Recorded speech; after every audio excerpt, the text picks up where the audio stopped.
Ce sera donc Saint-Étienne, le troisième de Ligue 2 qui va jouer sa finale en 2 matchs face à Metz. Match de barrage pour l'accession en Ligue 1. Premier match aller 30 mai, jeudi prochain à 20h30. Le retour le 2 juin sur la pelouse de Metz à 17h dimanche prochain. On vous attend au 32 supporters stéphanois. D'abord les amis, normal, logique la victoire stéphanoise. Oui, logique. Saint-Etienne a eu les meilleures intentions, ils se sont procurés les plus grosses occasions. Même si Rodez avait bien démarré le match, Saint-Etienne a mis beaucoup d'intensité. Déjà sur la première mi-temps, il y a eu un gros temps fort où on a senti que c'était vraiment le dernier geste qui pêchait. Il y avait beaucoup de coups de pied arrêtés aussi, beaucoup de corners. Et en deuxième mi-temps, aux alentours de la 60e minute, à ce but de Cardona. Juste avant aussi une grosse occasion où un Rodésien, c'est ça on dit un Rodésien ? Un Ruténois. Un Ruténois a sauvé sur la ligne une grosse occasion de Sissoko. Et derrière, hormis la petite frayeur avec Tardieu et l'Arseneur qui se sont un peu entrechoqués, il n'y a pas eu de véritable grosse occasion de Rodez. On pouvait le craindre parce que sur le dernier match Saint-Etienne-Rodez, il y a 2-3 semaines, il s'était fait piéger après avoir mené au score. Mais voilà, Saint-Etienne va aller au barrage et globalement, même sur la deuxième partie de saison en Ligue 2, c'est mérité. Kevin. Ouais, c'est clairement mérité. On voit forcément que cette équipe de Rodez, je ne veux pas dire qu'elle a atteint ses limites, mais en tout cas, elle est arrivée là à un plafond de verre. En plus, dans un stade Geoffroy Guichard forcément plein, avec une atmosphère extraordinaire. Déjà, j'ai quand même envie de dire bravo à cette équipe de Rodez. Ils ont eu les occasions, tu l'as dit aussi. Oui, qui a fait en première et même en deuxième, là, sur l'erreur de l'Arseneur. Il y en a une de Corridor qui doit mieux jouer. Mais c'est plus une erreur de Saint-Etienne qui fait. Oui, c'est vrai. Non, mais c'est déjà énorme. Mais tu as raison d'insister. Les joueurs de Rodez, c'est un club qui était en National 2 il y a encore 4 ans, qui est en train de se structurer. 9 millions de budget, t'imagines ? Ouais, 9 millions. Non, mais ça travaille très bien. Ils vont souvent chercher les meilleurs joueurs du niveau national ou en dessous. Et ça travaille intelligemment. En tout cas, pour revenir à Saint-Etienne, ils vont l'avoir, leur finale. Je pense quand même qu'ils avaient le niveau pour finir deuxième derrière la Auxerre. Ils se sont fait avoir sur le sprint final en manquant de régularité, notamment à domicile où ils ont laissé passer leur chance contre Pau. Mais en tout cas, ce soir, ils ont quand même. C'est jamais facile. Alors c'est clair que le niveau de jeu dans un match de play-off. Moi qui en ai joué pour le coup, alors je n'ai pas joué en Ligue 1, mais des matchs de play-off pour aller en Ligue 1, j'en ai joué quelques-uns, et avec aussi beaucoup d'enjeux et beaucoup de stress. Visiblement, tu les as tous perdus. Non, je ne les ai pas tous perdus, parce que tu peux passer un tour et ensuite tu peux faire 2 fois match nul, et c'était à l'époque comme les Coupes d'Europe. J'en ai même perdu un au pénalty, si tu veux savoir, 2 au pénalty. donc c'est très compliqué. C'est des matchs où il y a beaucoup d'enjeux, où il y a souvent peu de spectacles, mais où chaque erreur est fatale. Donc cette équipe de Saint-Etienne, qui devait avoir quand même énormément de pression, a réussi à gagner ce match. Et maintenant, ils vont avoir une double confrontation face au FC Metz. C'est quand même assez rare que les équipes arrivent à battre la Ligue 1. Ça a été arrivé justement avec Auxerre face à Saint-Etienne. Mais je crois que c'était le seul cas où une équipe de Ligue 2 avait gagné le barrage pour monter en Ligue 1. Bon, pour l'instant, il y a une sorte de logique. Le 5e sorti par le 4e, le 4e sorti par le 3e. Et donc le 3e va s'expliquer face au 16e de Ligue 1. Je viens de le dire, Rodez, 3 matchs en 8 jours. Ajaccio, PFC avec la séance de tir au but et plus un déplacement à Saint-Étienne. Oui, c'est sympa. Après, le problème, c'est que les matchs pour des équipes comme ça, enchaînés tous les 3 jours, c'est un peu. Ça aurait fait 6 matchs en 16 jours. C'est un peu compliqué. On va pas revenir sur le modèle, mais c'est quand même le parcours du combattant pour ce type d'équipe. Allez, on accueille les supporters stéphanois, bien sûr. Comme un symbole, on va commencer par Étienne. Salut Étienne. Étienne, es-tu là ? Bonsoir, bienvenue dans l'after avec Walid et Kevin. On est heureux de t'accueillir. Bon, j'imagine que tu es plus heureux que nous également. Ouais, plus qu'heureux, là, je suis soulagé, même si c'est qu'une première étape, et une sacrée étape, parce qu'après, il va falloir taper Metz. Mais ouais, franchement, là, on était obligé de gagner, là, les 3 derniers matchs qui nous ont pondus, là. Donc, je rappelle, on était devant Angers, on menait 2-0 à Guingamp, qui avait plus rien à jouer. On a fait 2 partout. Ensuite, contre ces mêmes Ruténois, on a fait 1 partout à la maison, alors qu'on était toujours devant. Et on est parti perdre 2-1 à Queville, qui était déjà relégué en national. Donc là, on était alors que Angers n'avait pas battu Dunkerque sur la dernière journée. Ouais, merci Walid, t'es sympa. Super, tu remues bien le couteau. Ça fait Non, plaisir. non, mais c'est important de le dire. C'est Bah qu'en ouais. faisant un résultat positif à QRM, tu serais monté. Donc, même malgré le match nul à Rodez où tu mènes 1-0 jusqu'à la 80e minute et malgré le 2-0 Guingamp 2-2, même avec ce match-là, aller perdre chez le 19e ou le 18e de Ligue 2 qui était condamné, tu as raison d'insister là-dessus. Il fallait se relever et ce soir, ils n'avaient pas le droit à l'erreur. Et puis surtout, je pense que quand on analyse les matchs comme vous, enfin, je dis pas que vous y connaissez rien, attention, hein, mais je pense que vous allez être d'accord. On se dit ouais, tranquille, c'est les Verts et tout, en mode on va mettre la pression, Geoffroy Guichard et tout. Mais moi, je pense que vu que sans être méchant avec eux, mais c'est des joueurs de Ligue 2+, chacun, on les met dans des clubs de Ligue 2, se débrouillerait plutôt pas mal, mais je pense qu'au contraire, le maillot, il pèse lourd. Vous voyez ce que je veux dire? Bien sûr. Ah là, on a ressenti une pression. Ce soir, on a ressenti un peu de tension dans les tribunes à un moment donné. Hein. C'est ce que je disais, mais c'est normal. Il y avait énormément de pression sur les joueurs de l'AS Saint-Etienne. Après les péripéties qu'ils ont connues sur les 3 dernières semaines, tu joues face à une équipe en plus comme Rodez qui n'a rien à perdre. Du bonus. Rodez, ils n'ont rien à perdre. Ils viennent là, pour eux, ils ont fait une saison extraordinaire, historique. C'est peut-être la meilleure saison de l'histoire de leur club, je pense certainement même. Alors que de l'autre côté, à Saint-Etienne, tu as une pression monstre. Comme tu dis, il y a l'appui, mais il y a aussi forcément la tension de jouer à Geoffroy Guichard, de ne pas vouloir décevoir tes supporters. Donc, franchement, forcément, quand t'es supporter et qui plus est dans le cadre d'un barrage, c'est des matchs horribles en fait, t'as vu, parce que c'est où tu tapes la honte et où tu gagnes et c'est normal. Tu vois ce que je veux dire? Exactement. Et par-dessus le marché, là, on va se retrouver à devoir jouer Metz sur un aller-retour. Là, ça va être compliqué, je pense. À mon avis, c'est un petit 55-45 pour Metz, puisqu'ils auront mis Kotadze, forcément. Et nous, je vois que l'Arseneur, il a été touché. En vrai, à chaque fois que Green y joue, j'ai rien contre lui, je l'aime bien. En plus, il s'appelle Etienne Green, l'histoire, elle est magnifique. Il est formé au club. Ouais, mais c'est moins bon quand même. Dès qu'il joue, c'est violent. On a pris une manita par Auxerre. Même en Ligue 1, à chaque fois qu'il jouait, Bichette, il prend des sauces. Donc, ça va être compliqué contre Metz. Mais bon, j'y crois, parce que mine de rien, Metz, ils n'ont pas souvent le ballon. Après, vous avez mis Kotadze qui est en grande forme, mais peut-être que là aussi, le rapport de force mentale peut s'inverser avec peut-être un match à la maison, parce que c'est le match à la maison. Un match aller à Geoffroy Guichard. À la maison, si tu arrives à faire un très très gros match, leur mettre la pression là-bas à Saint-Symphorien et pouvoir jouer sur les qualités de tes attaquants. Parce que là, Sissoko, il n'a pas fait un énorme match ce soir, même s'il est tout le temps dans les bons coups, mais avec un Cafaro comme ce soir qui à chaque fois dynamite son côté. Il est dans la percussion et Cardona qui fait une deuxième saison extraordinaire. C'est le Kotadze de Saint-Etienne, quoi. Il arrive en janvier d'Augsbourg, 9 buts, 3 passes. Voilà, c'est aussi quand même beaucoup, parce que c'était quand même beaucoup les deux. À Augsbourg, voilà. Prêté par Augsbourg d'ailleurs. Ok. Jusqu'au 30 juin 2024. Ils ont fait un packaging là-bas. Quel flair d'aller chercher Cardona. Il fait une deuxième partie de saison qui est extraordinaire. Déjà, le but qu'il avait mis contre Bordeaux, il y avait eu un match à Angers très important aussi là-bas. Il avait été buteur. Et là, ce soir, après, il a un gros salaire. Mais non, mais alors, figure-toi, c'est Guzman qui expliquait ça, tu as dû voir. Prêt gratuit. Oui, mais. Avec 20 000 € pris en charge par Saint-Etienne seulement. Mais avec le salaire de Augsbourg, ça reste un joueur qui normalement ne devrait pas jouer en Ligue 2. C'est un peu comme les Gauthier, etc. C'est des mecs qui sont entre la Ligue 1 et la Ligue 2 et ils le montrent sur ce type de match qui sont au-dessus. Et lui, dans la double confrontation contre Metz, il va encore être très très important. Comme l'Arseneur, qui lui aussi a été acheté quand même, je crois, 2 ou 3 millions d'euros par Saint-Etienne. 3 millions d'euros pour un gardien de Ligue 2, c'est quand même énorme. Et il répond présent cette année. Et on sent que quand il est là et quand il n'est pas là, c'est quand même très différent. À noter aussi Nadé qui a fait un super match défensivement ce soir, qui a bien tenu Outonji. Il est horrible. Il a vraiment progressé, il partait de loin. Non, mais c'est vrai qu'il Nadé, il est horrible. Non, mais c'est vrai que je suis étonné. D'habitude, non, mais là, attention, à Saint-Etienne, il y a. Oui, mais à Saint-Etienne, il y a des joueurs quand même.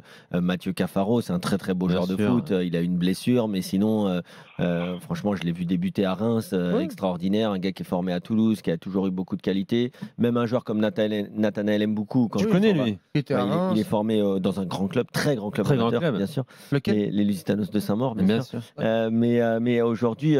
Tu peux rajouter même Tardieu qui a 3. Oui, Tardieu. Même une ossature Ligue 1. Chambost, il y a des joueurs. Il y a des joueurs de Ligue 1. Masson qui avait eu les croisés, mais qui en Ligue 1 sous Puel avait déjà montré de grandes qualités, qui est un latéral qui est de. Ouais, ils ont une équipe sympatoche. Après pour la Ligue 2, parce qu'en Ligue 1 face à Metz, on va voir ce que ça va donner. Mais pour un match ouvert contre Metz, on va en parler. Pour moi, c'est très très équilibré. Étienne, pour finir. C'est vraiment un beau petit joueur, Bouchouari. vraiment le petit Oui. joueur. Dommage à la qu'on le base. voit plus, on le voit plus trop dans la dynamique là. Ouais, mais en gros, Walid, je vais t'expliquer. En gros, comme disait un grand philosophe, je nourrissais beaucoup d'espoir en lui à Clairefontaine. Mais du coup, en gros, il se passe qu'à chaque fois qu'il joue, il y a un problème d'équilibre, on se fait trouer. Moi, je l'aime bien aussi, t'as vu, comme il porte le ballon et tout, ce petit côté technique et tout, cette petite touche. Mais dès qu'il joue, c'est malheureux, hein. On se fait trouer. Ouais. Donc, c'est compliqué de garantir l'équilibre de l'équipe quand il est là. Mais moi, c'est un joueur sympa à voir jouer. Benjamin Bouchouari, ouais, qui est passé par Roda dans ton pays, dans le deuxième pays, mon cher Kevin, avant d'arriver à Saint-Étienne il y a 2 saisons. Merci Étienne. Marocain, bien sûr. Ouais. Merci Étienne. En plus, Il y a Mohamed qui nous attend aussi au 32-16. Sauf si tu pour fais la en 5 vente. secondes, vas-y. La vente, c'est super important. Il faut à tout prix, je vous disais déjà il y a 2 ans, il y a 4 ans, il y a 5 ans, il faut à tout prix que les deux clowns y vendent. Cette fois-ci, pas de blague. Il faut vraiment vendre le club aux Canadiens. Et autre chose, ça c'est plus destiné à Walid. Je suis très content de l'usage qu'il fait du terme yaourt nature. Parce que j'en avais parlé dans un live Instagram, je lui avais parlé du milieu Coad, Clément, Lemoine. Je lui avais dit que c'était des milieux yaourt nature. Et je suis très content de l'usage. T'es un qu'il en peu a fait. dur. Je suis fier de lui. Le moine, Je yaourt suis fier de nature. lui. Oui, c'était yaourt nature le moins. Bon, il y a un peu de sucre quand même, non? Non, c'est pas grand-chose. C'est nature. Non, mais le moine, c'est au moins Skir. Mais Skir, c'est en dessous du yaourt nature. Oui, bien sûr. Skir, C'est en dessous. C'est au-dessus. C'est au-dessus ou en dessous? C'est meilleure qualité. Ça dépend de quelle marque on parle. Ouais, Mais bien c'est quand même quali, quoi. C'est ton yaourt luxe au Franprix ou au casino. Oui, d'accord, ok, mais enfin, c'est le la yaourt grec. Enfin, oui, voilà. d'accord, oui, enfin, oui, mais c'est un peu meilleur que le yaourt nature. Ok, d'accord. Yaourt nature, C'est oui, les pères fondateurs des yaourts nature, faut le savoir. Ah donc, t'es en train de nous dire que c'est moi, je t'ai volé Non, je te l'ai donné. l'appellation? tu l'as pas C'est ça que t'es en train de Ah, dire. si, depuis tout à l'heure, t'as dit, il y a Étienne, je suis très content Je suis de très voir Walid content. qui en fait l'utilisation. Ouais. Parce que je l'avais dit sur un live Instagram en Ouais, 88. pendant le confinement, D'ailleurs, Étienne, il me l'avait dit, Walid, qui te l'avait piqué. Bon, Étienne. je revendique la paternité des yaourts nature et je suis très content. Walid, D'accord, il a ok. très bien compris. Ah, donc c'est bien ça. Ouais, ok. on a Bonne compris. soirée, Étienne. À très vite. Merci, Étienne. Bon, dans un instant, à prolonger, parce qu'il y a beaucoup d'appels supporters stéphanois soulagés, heureux ce soir. J'accueille Mohamed qui sort de Geoffroy Guichard. Salut Mohamed. Bonsoir les amis, ça va, vous allez bien quoi? Bah bien. Salut, Mohamed. T'as encore un peu de voix, j'ai l'impression. Est-ce que vous êtes chaud comme du chocolat chaud ou vous êtes froid? Hein? On est ni chaud ni froid. On est content pour Saint-Etienne. En plus, t'imagines, moi, Bordelais, il y a une vraie amitié entre les ultra bordelais et stéphanois. Donc, si nous on écoutez, les reste, gars, on souhaite que vous montiez. Ce serait beau de revoir Saint-Etienne quand même en Ligue 1, non? Oui, Ouais. mais à Metz aussi, il faut respecter Metz. Oui, bah oui, on respecte Metz. Walid, je t'aime, mon frère. Voilà. Écoutez, bref, j'ai un petit message pour Walid, je t'aime beaucoup, je te suis. Je suis Merci fan de beaucoup. vous les gars, et en fait l'émotion là, elle a rien de retomber, mais je pense que vous vous mettez à ma place. Ah oui. Saint-Etienne, on revient de loin. Vous vous rappelez au début de l'année comment c'était compliqué avec Batles, il a fait du bon boulot un petit peu. Ensuite, Dalloglio est arrivé, et là on est remonté. On a été choqués, hein. Nous les supporters, vous vous rappelez au début, Geoffroy Guichard c'était vide, hein. Je sais pas si vous vous rappelez un petit peu, mais Bien sûr. Bien c'est pas sûr. rempli. Hein. Et là, je sens la ferveur stéphanoise. Les gars, j'étais au stade, je vous jure, j'ai vu des gens pleurer. Alors vous allez me dire, oui, c'est que du foot, c'est rien, les gens ils pleurent, il y a pire. Mais je vous jure, c'était des larmes. Non, c'est pas que du foot. Non, Oui, c'est plus que ça mais- pour Saint-Etienne aussi, pour d'autres clubs en France et d'autres peuples de supporters. Je précise, 5e ou 6e match d'affilée à 34 000 spectateurs à Geoffroy Guichard. C'est énorme. Mais 34 000, ça c'est les données officielles, parce qu'il y en a beaucoup qui sont rentrés en plus. Mais D'accord. je vous dis la vérité, c'était C'est vrai. rempli. C'était rempli. Et en plus, moi, ce que je voulais dire, c'est qu'en fait, le dernier match, ils nous ont déçus, mais on ne voulait pas, parce qu'on savait que c'était compliqué, que la pression stéphanoise, vous imaginez 35 000 personnes. Et là, ce soir, la vérité, moi, les émotions, la voix, elle y est encore, mais je veux dire, on a chanté, on a crié, on est derrière notre équipe.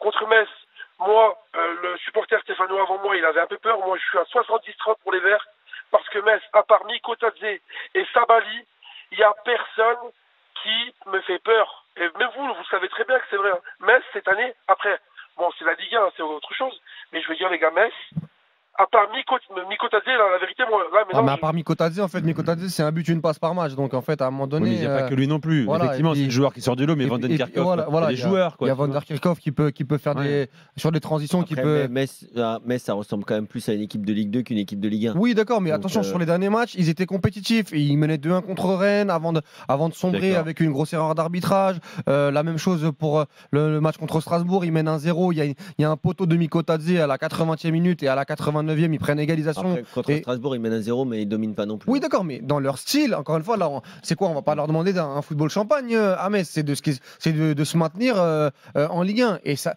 moi, j'aime bien le terme compétitif. Sur un aller-retour, tu peux être compétitif. Moi, j'aimerais bien que Saint-Etienne aille en Ligue 1, mais ce qu'on a dit pour Rodez avec Kevin là à l'instant, tu vas avoir 3 matchs en 10 jours, même pas, en 8 jours pour Saint-Etienne. Tu vas peut-être aussi le payer à un moment donné. Là, Metz, ils sont frais depuis la semaine dernière. Ça fera 2 semaines et demie sans match, quoi, à peu près. Ouais, un peu moins. Un peu moins. Tu peux te régénérer, tu peux régénérer les têtes. 10 jours. 10 jours. Donc attention, il ne faut pas mépriser Metz parce que. Ça reste un match où le match aller est très très important. Très important. Parce que tu vas jouer devant ton public. C'est clair que si tu perds à domicile, ça va être difficile.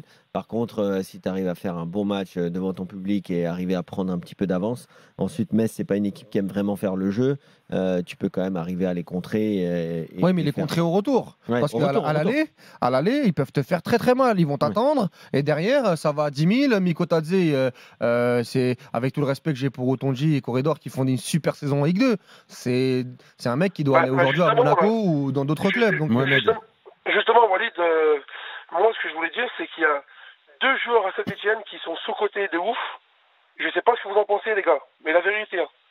Aymen Mouefek. Ouais, il fait un bon match. S'il vous plaît, les gars. Non, mais s'il vous plaît, les gars. Il parle pas. Il est discret. Mais le boulot qu'il fait au milieu de terrain, les gars. Oui, il a fait un gros match. Ouais, il faut le voir, même sur la saison entière. Il n'a pas lâché. Là, Stéphano, apparemment, ils n'ont pas proposé de prolongation. Mais les gars, arrêtez. On va où? Il faut le prolonger, ce type. Cardona, c'est pareil. Cardona, bon, deuxième partie de saison, il est là.